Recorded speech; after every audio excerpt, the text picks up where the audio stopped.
Aliens horrified as Deathworlders complete 100-year survival course in a day. The Zalari believed they were being generous. The Galactic Consortium had long debated whether humanity deserved a place among the stars. Humans were an anomaly, born from a death world teeming with apex predators, natural disasters and environmental extremes that should have stunted their evolution. Instead they thrived. It made the other species uncomfortable. And so, the Consortium devised a test. A challenge designed to prove, once and for all, that humans were not special. The Centennial Crucible, a 100-year survival course, engineered to break even the hardiest species. Participants were dropped onto Nizak 4, an artificial hellscape filled with shifting biomes of deadly wildlife, toxic landscapes and relentless environmental hazards. The simulation required centuries of biological adaptation to overcome. Only the Zalari had ever finished it. Took them 3,000 years. The humans, however, laughed when they saw the challenge. Then they asked if they could do it in a day. The Galactic Council's observation deck was packed with representatives from 100 species, all gathered to watch the spectacle unfold. Holographic feeds displayed every detail of the Deathworld simulation as the humans were deployed. "This will be amusing," scoffed High Chancellor Valix of the Zalari, his mandibles twitching in amusement. "How long do you predict before the humans begin breaking down?" 6 hours, estimated Ambassador Jvas of the Kothari. "They are resilient, but this test was designed to crush resolve. They will struggle to—" "Wait," someone interrupted. "Where are they?"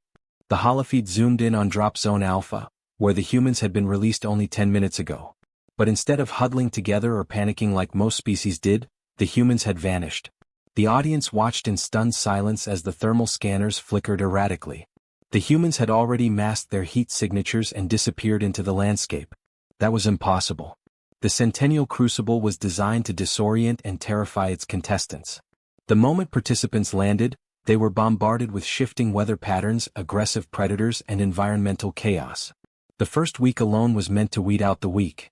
But the humans weren't struggling. They were hunting. Hour 1, Biological Nightmare. Deep in the obsidian mire, one of the Crucible's first major hazards, Commander Elias Rourke knelt beside a steaming black pool, examining the grotesque, many-limbed Gractor beast that lay twitching before him. The creature's acid-dripping fangs and blade-like appendages were enough to send most species running. Humans, however, ran toward problems. Rourke wiped his blade clean and activated his comm. "Team Bravo, status?" "Clear," came the reply. "Engaged local wildlife. Non-threat." A Gractor beast was a non-threat? The Galactic Council had watched entire civilizations crumble before those monsters. Rourke smirked. "Good. Let's move. We're on the clock." While other species spent decades learning to avoid the Gractor's hunting patterns, the humans had studied its weaknesses within minutes. A single ambush had provided them with armor, weapons, and even a source of hydration from its massive fluid sacs. They weren't just surviving. They were thriving. Hour 3, Environmental Onslaught. The Crucible had been designed to mimic every extreme condition in known galactic history. The next phase, the Molten Expanse, was an endless wasteland of heat, toxic fumes, and rivers of fire. Most contestants spent centuries trying to cross it. The humans, however, built makeshift land-surfing rigs in less than an hour. The Council watched, speechless, as human teams harnessed geothermal updrafts and wind currents to propel themselves across the volcanic plains with terrifying efficiency. They moved too fast for the biome's native predators to react. "They're using the environment against itself," a stunned Zalari scientist shouted. The humans weren't just enduring the Crucible. They were breaking it. Hour 6, Psychological Warfare. By now, most contestants would be deep in mental deterioration. The Crucible's greatest weapon wasn't its monsters or its landscapes, it was time. It broke the mind before it broke the body, isolating contestants in endless, mind-numbing survival scenarios. But the humans were laughing. Inside a temporary shelter carved into the side of a petrified tree, a group of human soldiers sat around a fire, sharing stories. They weren't afraid. They weren't unraveling. They were having fun. The alien observers watched in disbelief as a burly Marine told a joke. A few of them were eating. One even took a nap. Ambassador Jvas recoiled in horror. What are they doing?" "They're relaxing," muttered an aide. This was supposed to be a 100-year ordeal. The humans had turned it into a weekend camping trip. Hour 12, Unstoppable. The Crucible's final phase, the Titan's Maw, was a labyrinth of shifting terrain, collapsing tunnels, and a nightmarish apex predator known as the Void Stalker. The Void Stalker was the final test. It was a creature that could not be defeated, only avoided. Every species that had ever passed the Crucible had learned to run. The humans, however, did not run. The Council watched in frozen terror as Commander Rourke baited the Void Stalker into a trap. Using salvaged bioluminescent bait and seismic decoys, the humans lured the unstoppable monster into a rock formation. One they collapsed on top of it. The galaxy's greatest, most invincible predator was buried alive. For the first time in history, the Void Stalker had been killed. Hour 24, completion. A chime echoed through the observation deck. The humans had reached the end. The Centennial Crucible, a test designed to last 100 years, had been cleared in one day. The council chamber fell into absolute silence. High Chancellor Valix stared at the results, his mandibles twitching in disbelief. That's impossible," he whispered. Ambassador Jvass looked physically ill. As the humans strode triumphantly into the extraction zone, their leader sent a single message back to the Galactic Council. "Nice little challenge. Got anything harder?" The council members shuddered. They had tried to prove humanity was nothing special. Instead, they had terrified themselves. The silence in the Galactic Council chamber was deafening. A challenge that had broken civilizations, that had taken the greatest species of the galaxy thousands of years to master, had been shattered in mere hours. High Chancellor Valix, who had once spoken so confidently of humanity's inevitable failure, now gripped the edges of his podium with trembling claws. His eyes flicked between the data streaming in and the holographic projection of the humans, standing at the edge of the Centennial Crucible's final extraction point, looking almost bored. The murmurs of the gathered delegates rose in intensity. Fear. Denial. Some even suggested the test had been compromised, that the humans had somehow cheated. But the cold, unrelenting reality was impossible to refute. The humans had not merely passed the test. They had obliterated it. Hour 25, the Council's panic. Inside the command center overlooking the Crucible, a Zalari technician frantically cycled through reports, looking for any explanation for this unprecedented event. "This cannot be," the technician rasped. "Every species before them has taken centuries to complete the Crucible. We accounted for all variables. Clearly you didn't account for them." The voice belonged to Ambassador Shear, a member of the Tar Dominion, a species known for their brutal efficiency. She was staring at the human combat logs, her golden eyes flickering with something rare, awe. She pointed to one of the screens where Commander Elias Rourke stood with his arms crossed, talking to his fellow humans. "Look at them." The other ambassadors turned their attention to the feed. The humans weren't celebrating. They weren't gasping for breath, shaking with exhaustion, or reeling from psychological trauma. Instead, they were laughing. Rourke slapped one of his squad mates on the back. "Damn boys. That was fun. Think we could run it again with a little more challenge?" The surrounding humans chuckled in agreement. High Chancellor Valix let out a strangled noise, his mandibles clicking rapidly in disbelief. "They think it was fun?" A Grotan warlord, a reptilian brute twice the size of a human, scoffed. "This is absurd. No species should be able to do this. That trial is meant to simulate 100 years of adaptation." Ambassador Shear let out a slow exhale, leaning back.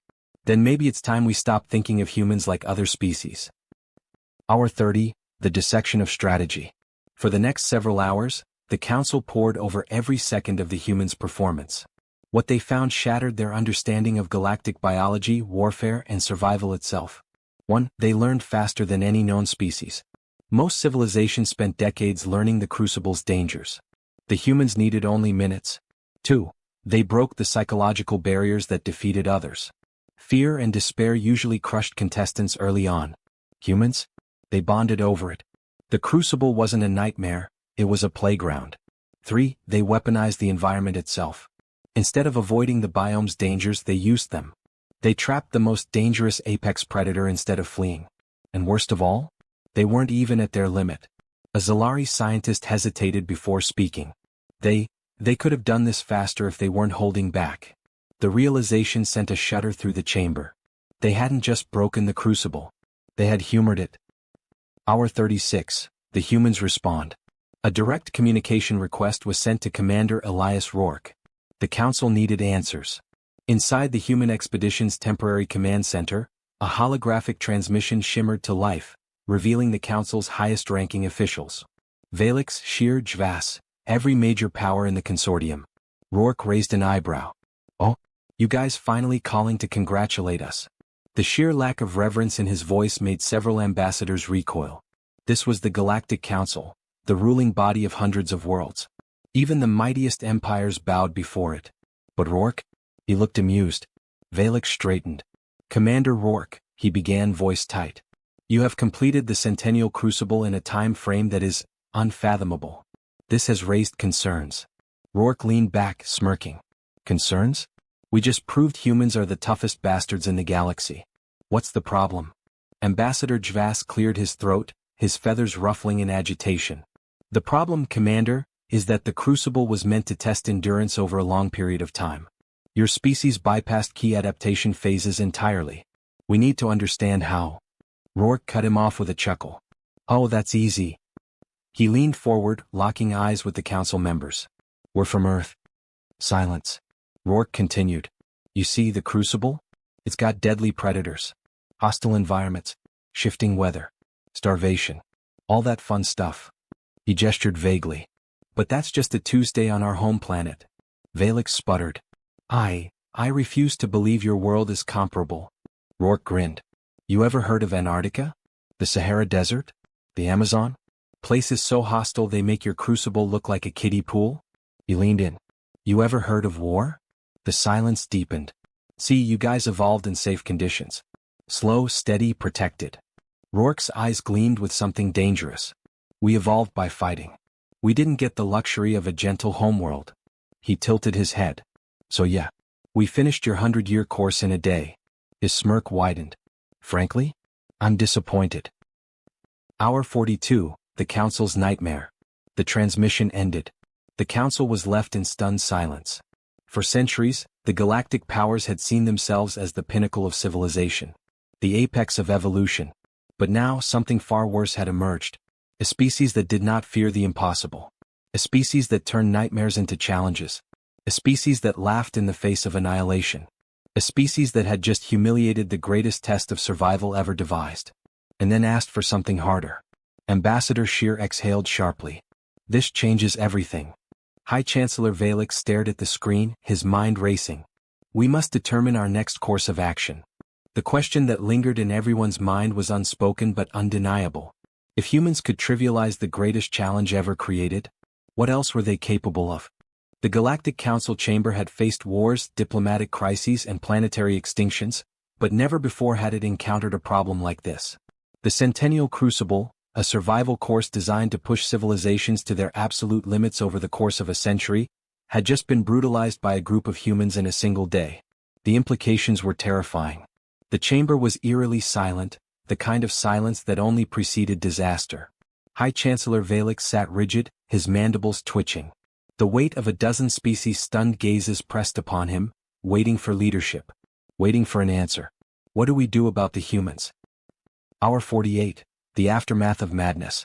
A special emergency session was called.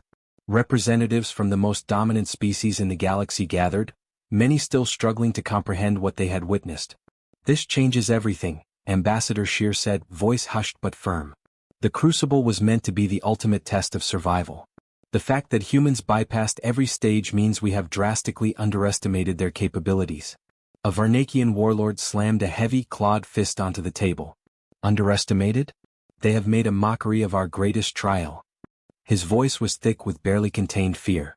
What if they turn that power against us? Murmurs of unease swept through the chamber.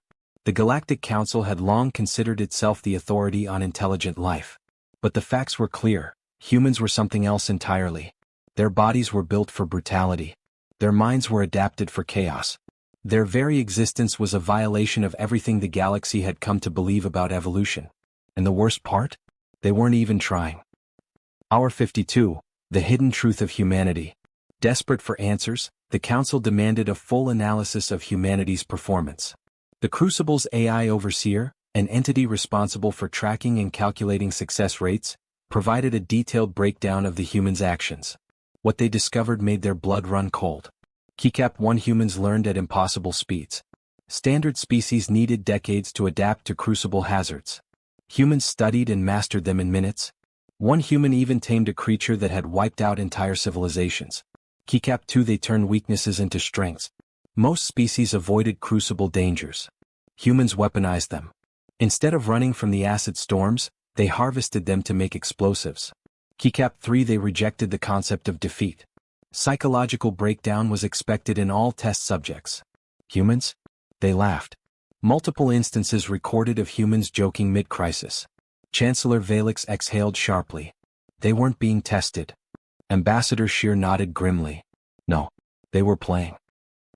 Hour 60, the debate over humanity's fate. The situation had become clear. Humanity was too dangerous to be left unchecked. But what could they do about it? We must contain them, a Zalari general hissed. If they are allowed to spread unchecked, they could conquer the entire galaxy within a few centuries. A Kthari diplomat scoffed. Contain them? Oh, you just watched them walk through a test that annihilated civilizations. He leaned forward, his golden eyes sharp. You think you can stop that? A silence fell over the chamber. The truth was ugly but unavoidable. If the greatest test of survival, intelligence, and endurance couldn't stop humans, then nothing could. The Varnakian warlord's voice was low, grave. Then we have only one option. The room tensed. We must strike first. Hour 72, the decision to eliminate humanity. It was decided. A preemptive strike. The Galactic Council would deploy a joint military operation to crush humanity before they became unstoppable. A fleet of over 1,000 warships was quietly dispatched, armed with planetary siege weapons designed to wipe entire civilizations from existence. Their orders were clear. 1. Destroy Earth. 2. Ensure no survivors. 3. Erase humanity before they could rise. It was a grim but necessary decision. If humanity was left unchecked, they would one day rule the stars. And no empire could allow that. Hour 96, humanity's response. As the fleet approached Earth's orbit, they were met with silence. No planetary defenses activated. No superweapons emerged. No human fleet intercepted them. It was almost too easy. The Zalari admiral overseeing the invasion sneered. They don't even know we're here. He raised a hand. Begin the greetings, visitors. A voice interrupted the command, echoing through every ship in the fleet. The admiral froze. What? The transmission cut in again, this time clearer. We've been expecting you. The fleet's sensors flickered. Data screens scrambled. Weapons systems failed. Something was wrong. That's when they saw it. Earth's moon was moving. No, not the moon. Something behind it. A fleet. A human fleet. Larger than anything the Council had ever seen. Faster than any ship ever recorded. Stronger than the entire invasion force combined. And watching. A single human warship moved forward. Not rushing. Not panicked. Come. It was a predator approaching prey. The voice spoke again. We were wondering how long it would take you to try something stupid. Hour 100, the reckoning begins. The Galactic Council had always believed itself to be the apex of civilization. But they had made a fatal mistake. They had assumed that humanity's greatest strength was their ability to survive. They were wrong. Humanity's greatest strength was their ability to win. The Zalari admiral trembled as he stared at the vast fleet looming over Earth. This isn't possible, he whispered. The human transmission resumed, this time with a chuckle. You thought we didn't see this coming? The human fleet activated its weapons. Thousands of warships locked onto their targets. For the first time in galactic history, the Council realized what true fear was. Because humans didn't just survive the impossible. They thrived in it. And now they were going to show the galaxy why. The Galactic Council fleet hung in orbit over Earth, their weapons primed, their crews frozen in stunned silence. They had come to destroy humanity. Instead, they had found something worse. Humanity was waiting for them. And judging by the massive war fleet now surrounding them, humanity was not amused. The Zalari admiral swallowed hard. His claws trembled against the command console. This isn't possible. A new voice crackled over the comms. Smooth. Come. Unbothered. It's adorable that you think that. The humans had been expecting them. And now they were going to show the galaxy why they were the most feared species in existence. Hour 101, the fleet of the dead. The Zalari admiral tried to recover. A bluff, he hissed. There's no way they could have built a fleet this large without us noticing. Another officer whimpered. Then, what are we looking at? The sensors were screaming, warning of thousands of warships appearing from nowhere. Ghost ships. Impossible vessels. No shipyard logs. No intelligence reports. No recorded military activity. They had assumed Earth was weak because they hadn't detected any large-scale military expansion. But humans had never played by galactic rules. A transmission flickered to life, and a human face appeared on their screens. Admiral James Carter. He leaned forward, smirking like a man who had already won. Surprised? He asked. The chamber fell silent. The Zalari admiral found his voice. You've been hiding a fleet?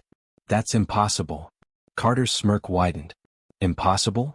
He gestured to the ships surrounding them. We call it Tuesday. The transmission cut off, and the human fleet opened fire. Hour 103, the one-sided war, was not a battle. It was an execution. The Galactic Council's fleet, once considered the most powerful force in the galaxy, was being torn apart in mere minutes. Human warships moved faster than anything the Council had ever seen. Too fast. Their weapons were stronger than what should be physically possible. Their tactics, unpredictable, ruthless, efficient. In under an hour, the largest armada ever assembled against humanity was reduced to wreckage. And Earth? Not a single human city had even been touched. The last remaining warships, crippled, broken, and out of options, tried to flee. Humanity did not let them. Hour 108, the message. The Galactic Council chamber was in chaos. Messages from the annihilated fleet flooded their systems. They were waiting for us. The humans knew. We've lost over 90% of our ships. Their weapons, gods help us, their weapons. This was a mistake. This was a mistake. Then the messages stopped. Silence. And then, a new transmission. It came from Earth. Admiral Carter once again appeared on every Galactic Council screen.